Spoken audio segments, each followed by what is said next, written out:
Ahora con ustedes, Tiempo de Estudio Maná.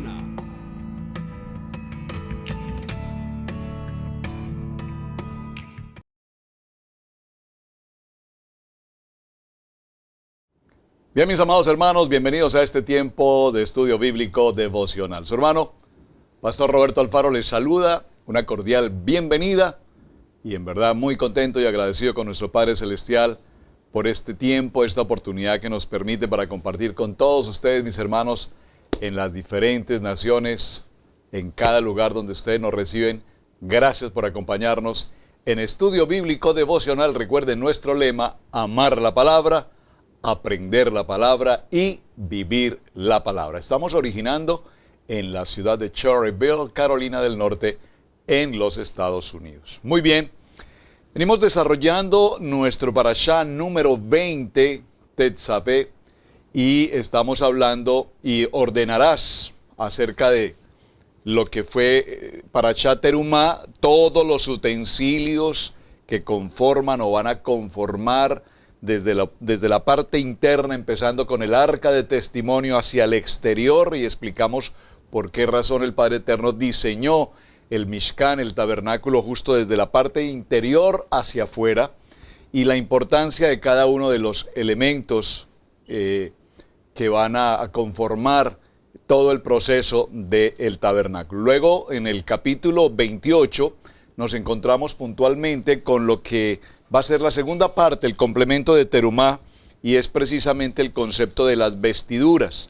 Ahora el sumo sacerdote va a tener una vestidura especial, asignada, diseñada, determinada también por el ordenamiento divino, y damos comienzo a nuestro parashá de la semana, entonces hablando de cada uno de los elementos que conforman, repito, las vestiduras del sumo sacerdote y de los Kohanim. En esta expresión de los sacerdotes y de los Kohanim, quiero también agregar algo que me parece muy importante que tengamos presente. Capítulo 28, las vestiduras sacerdotales. Tetzaveh, nuestro parashá, dice: y mandarás. Y es importante que mencionemos algo respecto a las vestiduras en nuestros tiempos. Cuando hablamos de las vestiduras en nuestros tiempos, por supuesto, es fundamental que tengamos claro que cuando nos reunimos en congregación, cuando estamos en la reunión de la comunidad, se hace necesario, como dice la palabra, que vistamos honrosamente. ¿A qué me refiero con vestir honrosamente? No me refiero a vestir con marcas o etiquetas, me refiero a vestirnos honrosamente, dignamente, decorosamente, apropiadamente para nuestra reunión con el Rey de Reyes, nuestro Padre Eterno. Yo menciono siempre esta anécdota. Hace algunos años, bueno, ya varios años, tuvimos la oportunidad junto con mi esposa y otro grupo de pastores de visitar las instalaciones de la Casa Blanca en los Estados Unidos, estando, bueno, en dos ocasiones, estando el presidente George Bush, primera ocasión, y segunda ocasión estando el presidente Barack Obama. Y recuerdo que nos entregaban un ordenamiento muy claro de las horas y los momentos en que se debía ingresar a las instalaciones de la Casa Blanca después de cumplir todos los requisitos de seguridad y demás.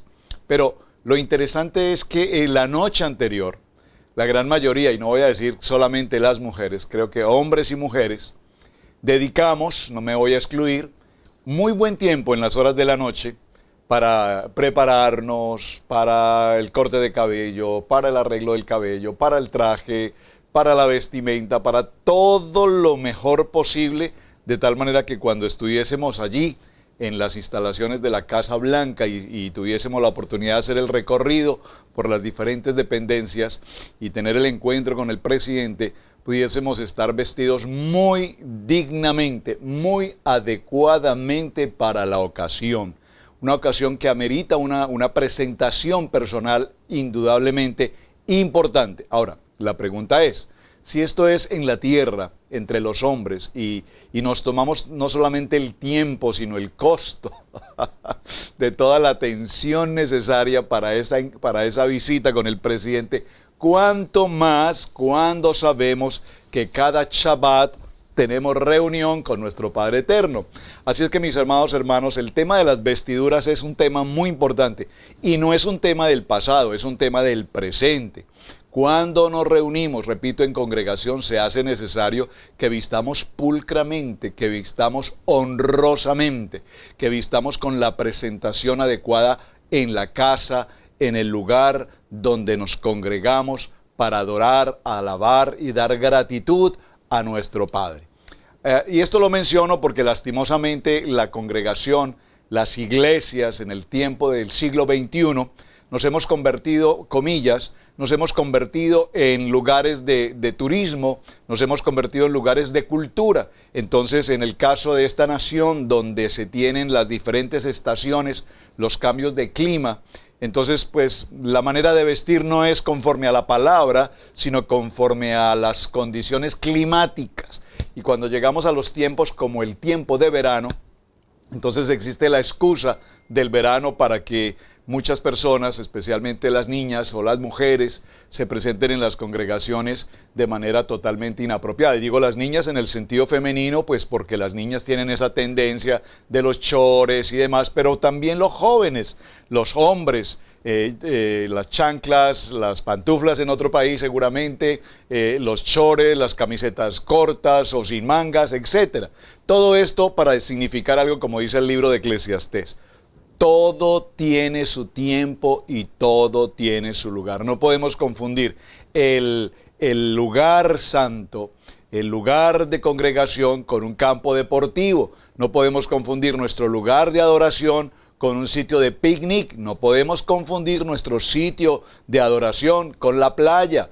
Por lo tanto, este tema de las vestiduras que definitivamente quedó anunciado allí, ¿por qué? Porque hace alusión a la calidad de vestido que debe usar en primer lugar el sumo sacerdote y en segundo lugar los coanín, los sacerdotes. A propósito del tema de los coanín, quiero significar que la palabra sacerdote la vemos desde algunos principios. Si usted me permite por un momento para hacer esta reflexión, bueno, no sé por qué Dios puso en mi corazón este punto, pero voy a tratarlo. En el libro de Génesis, precisamente, recordemos cómo Abraham, cuando volvía de la guerra de Kedorlaomer, dice que vio en el camino a Melquisedec, rey de Salem, sacerdote del Dios Altísimo. Y suponemos en esta lectura, estoy en el libro de Bereshit, en el capítulo 14, verso 17 en adelante, usted recordará esa historia, ya la tratamos, cuando Abraham se encuentra con Melquisedec, rey de Salem, rey de paz, sacerdote del Dios Altísimo, dice la palabra que sacó pan y vino y lo bendijo diciendo, bendito sea Abraham del Dios Altísimo, creador de los cielos y la tierra, y bendito sea el Dios Altísimo que entregó tus enemigos en tu mano y le dio a Abraham los diezmos de todo. Y allí, en este tiempo, no teníamos las leyes levíticas aún, pero vean cómo Abraham cumple con todo lo que la Torá nos enseña, incluyendo el tema tan extraordinariamente importante de los diezmos. ¡Wow! Extraordinario. En el libro de Génesis, acompáñenme por un momento aquí mismo donde estamos, en el capítulo 18, bueno, ya lo mencioné, nos habla precisamente del rey de Melquisedec. Veamos un momento aquí en Génesis, en el capítulo 41, por favor. Génesis capítulo 41, ¿por qué estoy tratando estos temas hoy? Regresando al Bereshit, a Génesis. Capítulo 41, verso 45, porque estamos hablando de la importancia de los sacerdotes. Y también, dice la palabra, y llamó Faraón el nombre de Yosef, Sanaf Panea, y le dio por mujer a Asenat, hija de Potifera, sacerdote de On. Observen, aquí vemos cómo la palabra sacerdote, repito, antes de que se establezca el sumo sacerdote y los sacerdotes o los Cohen, vemos que ya en anteriores ocasiones se ha hablado del sacerdocio. ¿Y por qué lo quiero mencionar? Repito, porque ayer en el mensaje anterior, anoche particularmente, hice una mención respecto a cómo el sacerdote Aarón iba a vestir traje especial y a su vez los Coanín también, sus hijos, los Cohen.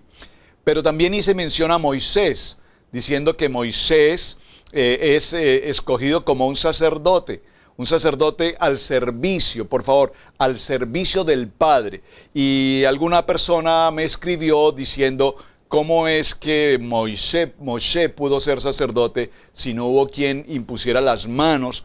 Que eso será un proceso que vamos a ver ahora, precisamente con Moshe, a Aarón y a los hijos, imponiendo las manos y asignándoles, ungiéndoles para su labor sacerdotal.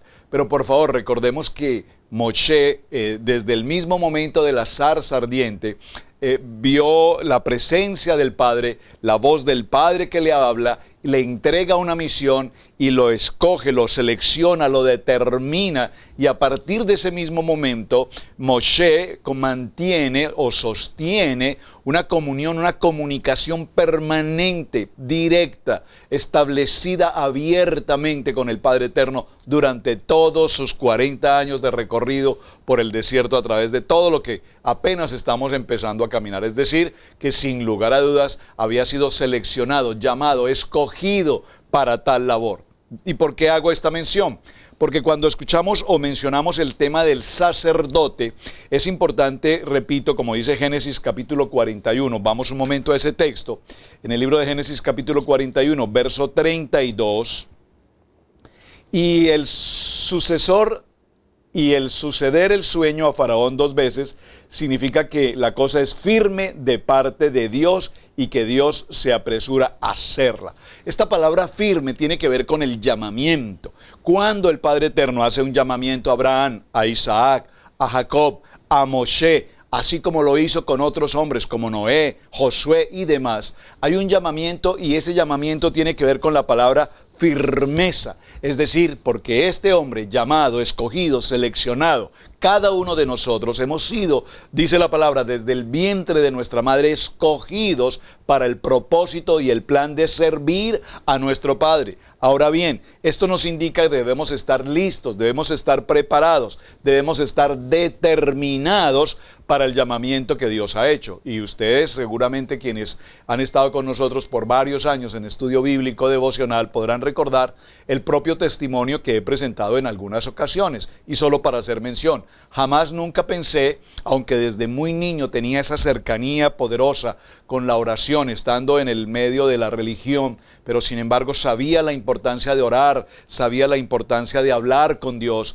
Haciendo deporte muy temprano en las mañanas, subía a cierto lugar en el sector en el que vivía, un lugar, a una montaña muy preciosa, y desde allí muy temprano, a las 5:30, 6 de la mañana, ya estando en aquel lugar, levantaba mis manos hacia la ciudad de la cual vengo, y oraba, y era un momento personal con Dios. Sin embargo, pasaron muchos días y pasaron meses y años en el que mi vida fue dedicada desde el punto de vista laboral a otro tipo de actividades muy distintas a las que propiamente Dios había establecido y determinado en mi vida. Hasta que después de pasar por ciertas pruebas, por ciertas adversidades, por ciertas circunstancias, atención que es bien importante, esto es el tema que estamos tratando. Entonces Dios ahora nos llama, después de soportar estas pruebas, estas adversidades, que no eran otra cosa sino que el Padre Eterno actuando de tal manera que me alineara, que no estuviera caminando por otros caminos, sino que buscara el camino, yo soy el camino, y me alineara con el propósito del llamamiento para el sacerdocio al cual Él me había escogido. Este llamamiento es un llamamiento para todos. Y cuando digo de un llamamiento, quiero significar que tenemos ese pacto de vida, ese pacto de paz, ese pacto de llevar la palabra, ese pacto de compartir la palabra a tiempo y fuera de tiempo. Por lo tanto, este proceso requiere tiempo, requiere capacitación, requiere formación, requiere entrega, requiere humildad, requiere identidad, requiere participación nuestra en todo lo que hacemos, permitiendo siempre, por supuesto, que la mano de nuestro Padre Eterno nos esté formando, nos esté estableciendo, nos esté madurando en todo lo que tenemos por hacer. Así es que cuando nosotros establecemos ese llamamiento en nuestro corazón, el propósito del sacerdocio es vestir las vestiduras celestiales, vestir la conformidad que nos establece y nos determina como sacerdotes. Para colocar un ejemplo al respecto, ¿cómo viste una un oficial de policía? ¿Cómo viste un oficial del cuerpo de bomberos? Utilizan un uniforme que identifica su labor propiamente. ¿Cómo viste el médico con su traje, con su bata? ¿Cómo viste la enfermera? ¿Cómo viste un funcionario de la Cruz Roja? ¿Cómo es el traje de un piloto o de una azafata? ¿Cómo es el traje aún del mismo presidente de la nación? Es importante que así como nos identificamos con el uniforme, con una vestimenta que nos da una identidad, el sacerdote, por supuesto, también debe identificarse en esa identidad del vestido. Así es que la vestidura, más que lo externo, por supuesto, tiene que ver. Por favor, si usted puede escribir esta palabra, esta frase que quiero compartir. Vestidura significa esencialmente vestirnos, guardarnos, protegernos ¿con qué? Protegernos con la palabra. ¿Qué es la palabra? Éxodo capítulo 20, Shemot capítulo 20, recuerden que lo he mencionado en todas las enseñanzas, y estas palabras, dijo el Padre Eterno, y pronunció estas palabras. ¿Cuáles palabras? Las que llamamos los mandamientos. Y habló Yahweh todas estas palabras diciendo: yo soy Yahweh, tu Elohim, que te saqué de la tierra de Egipto, de casa de servidumbre. No tendrás dioses ajenos delante de mí, no te harás imágenes, ninguna semejanza de lo que está arriba en el cielo, ni abajo en la tierra, ni en las aguas debajo de la tierra. No te inclinarás a ellas, ni las honrarás, porque yo soy Yahweh tu Padre, fuerte, celoso, que visito la maldad de los hijos, la maldad de los padres sobre los hijos hasta la tercera y cuarta generación. ¿Qué nos dice esta palabra? Que nos vestimos de los mandatos, de las palabras que Dios nos ha entregado, para que no tengamos imágenes, para que no hagamos ningún tipo de idolatría, para que nuestro diario vivir, para que nuestra palabra, nuestra enseñanza, nuestra acción, nuestra compartir con los demás sea la luz. Dígalo conmigo: yo soy luz, porque la palabra dice yo soy luz. Yeshua dice yo soy luz y nosotros somos luz. Por lo tanto, la importancia del llamamiento en el sacerdocio es importante porque nos vestimos de luz para dar luz en medio de la oscuridad. Miren otro ejemplo que viene a mi corazón ahora a compartir para comprender mejor este punto que quiero tratar con la vestimenta sacerdotal. Recordemos el caso del paraíso. En el jardín estaba el varón y la varona, paseaban y tenían delante suyo todo el beneficio, todo el bienestar posible del mismo jardín. Solamente habían una excepción: no comer del árbol del bien y del mal. Pero por lo demás tenían absoluta mayordomía en todo cuanto había. Cuando sucede esta acción de desobediencia, inmediatamente ellos ¿qué hacen? Se ocultan. Y lo primero que hacen al ocultarse es, número uno, tomar un animal, sacrificar a ese animal, es decir, hubo sacrificio, hubo muerte, tomar las pieles y cubrirse con ellas y esconderse. Ahora, ellos se despojaron de su vestidura celestial, de su vestidura divina, y empezaron a portar las vestiduras físicas, las vestiduras humanas, si puedo utilizar esta palabra, o las vestiduras de pecado, si puedo utilizar esta palabra, para que me comprendan mejor lo que quiero significar. De tal manera que nosotros hoy utilizamos ¿qué vestidura? La vestidura sacerdotal o la vestidura del mundo. Y cuando hablo de la vestidura del mundo, repito, es importante notar cómo el hombre y la mujer, cuando nos presentamos en nuestras quejilá y nos presentamos a la adoración y la gratitud y la celebración de nuestra reunión de Shabbat, debemos, repito, cerrando la idea, vestirnos decorosamente para Él, en honor y en honra a Él. Por lo tanto, es importante, y lo vamos a compartir en el Shabbat de este fin de semana, veremos cuán importante es hacer un paralelo entre lo que habla el libro de los Efesios, capítulo 6, verso 10, y lo que nos está hablando ahora este precioso parashá con las vestiduras sacerdotales. De ninguna manera podemos entender, y se nos ha enseñado así, que toda la vestidura de Dios es una armadura romana. No, por favor. Sobre eso hablaré el sábado con detenimiento. Ese va a ser nuestro mensaje para el día de Shabbat. Pero, por favor, Pablo hace una referencia a la vestidura, pero por supuesto que la vestidura que está anunciando son precisamente la vestidura que corresponde al sumo sacerdote, y no podemos hacer esa comparación entre lo que es un uniforme de un soldado romano que utiliza una espada para matar, un soldado que utiliza un uniforme para defensa, sino que vamos a ver a la luz de las vestiduras sacerdotales qué es lo que realmente Dios anhela y desea que vistamos como nuestra arma poderosa. Otra cosa que me preguntaron en el día de ayer, y voy a tratar de contestarla muy brevemente, es haciendo nuevamente referencia al tema del Urín y el tema del Tumín. Cuando hacemos referencia al Urín y al Tumín, mencionamos ayer que tiene que ver con las suertes. Estas tablillas se utilizaban en casos muy particulares, en casos muy difíciles, en casos de cierta duda. Primer libro de Samuel, por ejemplo, en el capítulo 28, en el verso 6 dice: consultó Saúl a Yahweh, pero Yahweh no le respondió ni por sueños, ni por Urín, ni por profetas. Vean lo interesante. Sobre ese tema del Urín y el Tumín, ya el año pasado tratamos en detalle, solo para dar esta pequeña respuesta. Entonces se utilizaba en casos muy particulares y era una manera como Dios podía manifestar también una respuesta ante situaciones o preguntas o inquietudes de responsabilidad ministerial que necesitaban ser absolvidas. Muy bien.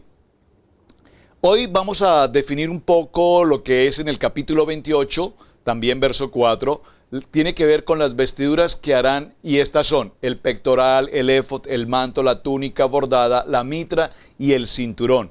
Y en el verso 39 dice: y bordarás una túnica de lino y harás una mitra de lino, harás también un cinto de obra de recamador. El cinto, también el cinto de lino torcido, de azul, púrpura y carmesí, de obra de recamador, como Yahweh mandó a Moisés. El cinto del éfod, el cinto o el cinturón, el cinto ayuda particularmente a desplazarse y cumplir a cabalidad el ministerio encomendado. Por medio del cinto, por medio de esa cinturón, las vestiduras no andan sueltas, sino que mantienen firmes. Es bien importante este aspecto. La función de ese cinto es que estas vestiduras se mantengan en el lugar que deben corresponder. Firmeza. Por favor, ¿qué es el cinto? Puede usted colocarle al frente igual, firmeza. Los materiales de este cinto especial eran lino torcido, púrpura, carmesí y azul. Y era el resultado de una obra detallada y muy fina de un recamador. Muy bien.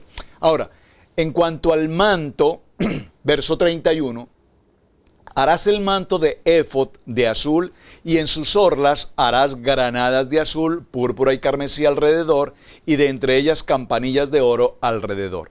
Una campanilla de oro y una granada, otra campanilla de oro y otra granada en toda la orla del manto alrededor. Y estará sobre Aarón cuando ministre, y se oirá su sonido cuando él entre en el santuario delante de Yahweh, y cuando salga, para que no muera. Importantísimo, tenían que estar atentos a ese sonido, muy importante. Ahora, ¿qué significaba este sonido?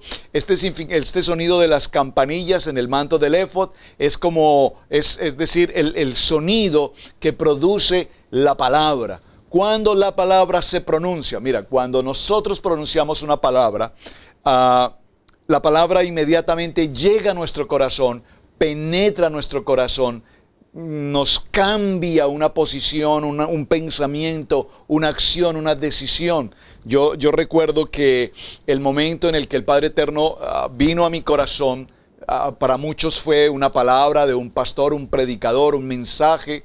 Para otros ha sido una circunstancia tal vez propia de una familia, en medio de una crisis, en medio de una situación de salud, un quebrantamiento de salud, en medio de una circunstancia de accidente. Hay miles de formas posibles como el Padre Eterno llama nuestra atención.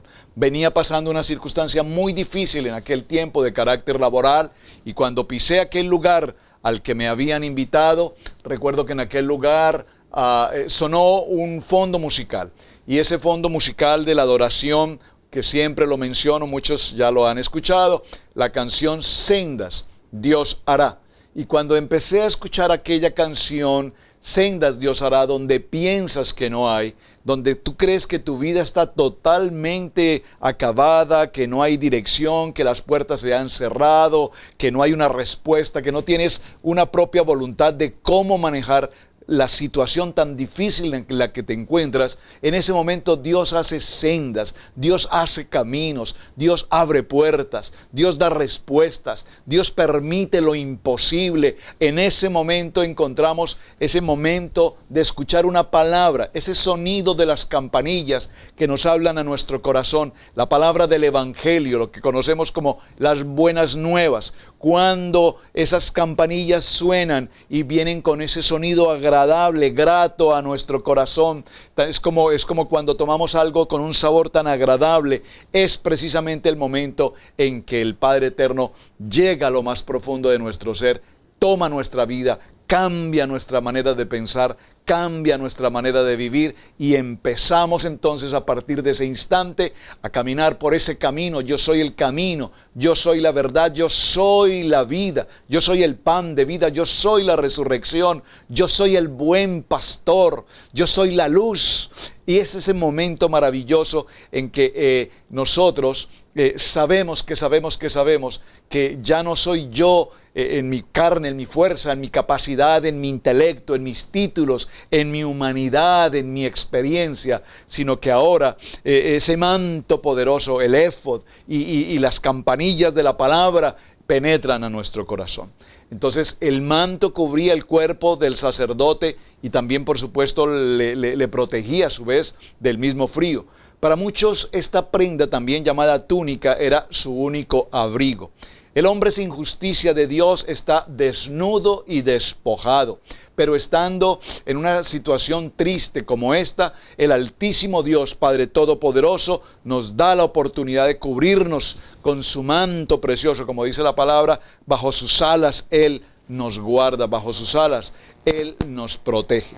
Así es que, mis amados hermanos, en este maravilloso desarrollo que llevamos de las vestiduras de los sacerdotes, pues tenemos mucho tema para tratar. Permítame por un momento cerrar en el libro de Romanos. Vamos a ir al libro de Romanos, en el capítulo 13, verso 12. Voy a tratar de dar un cierre con esta cita. El libro de Romanos, capítulo 13, verso 12. Romanos, capítulo 13, verso 12. Dice la palabra: gozaos en la esperanza, sufridos en la tribulación, constantes en la oración, compartiendo para las necesidades de los santos, practicando la hospitalidad. Bendecid a los que os persiguen, bendecid y no maldigáis. Gozaos con los que se gozan, llorad con los que lloran. Unánimes entre vosotros, no altivos, sino asociados con los humildes, no seáis sabios en vuestra propia opinión. Verso 17, no paguéis a nadie mal por mal, procurad lo bueno delante de todos los hombres. Si es posible, en cuanto dependa de vosotros, estad en paz con todos los hombres. No os venguéis vosotros, mis amados, sino dejad lugar para la ira de Dios, porque escrito está: mía es la venganza, yo pagaré, dice el Padre Eterno. Así que si tu enemigo tuviere hambre, dale de comer; si tuviere sed, dale de beber, pues haciendo esto, ascuas de fuego amontonarás sobre tu cabeza. ¿Qué nos quiere significar todo este texto maravilloso del libro de Romanos en el capítulo 12? Cuando nos habla de la importancia de los deberes que tenemos al ser llamados, escogidos, establecidos en firmeza como sacerdotes, como hombres de llamado, como hombres de propósito, como hombres que el Padre Eterno quiere usar, quiere que sirvamos a su propósito, que sirvamos adecuadamente para el cuerpo, para toda la congregación. Así que, mis amados hermanos, continuaremos entonces hablando acerca de las vestiduras, por lo cual puede también salvar perpetuamente a los que por él se acercan a Dios, viviendo siempre para interceder por ellos. Este ha sido el tiempo de estudio bíblico devocional. Muchísimas gracias a los hermanos que me han dado respuesta a la tarea. Mañana concluiremos con las apreciaciones sobre pecado, transgresión, rebelión e iniquidad. Ya varios hermanos me han dado respuesta. Excelentes sus notas, excelentes sus investigaciones. Muchísimas gracias por su labor. Hasta el día de mañana. Su hermano Pastor Roberto Alfaro. Me despido. Shalom para todos. Muchas gracias y bendiciones.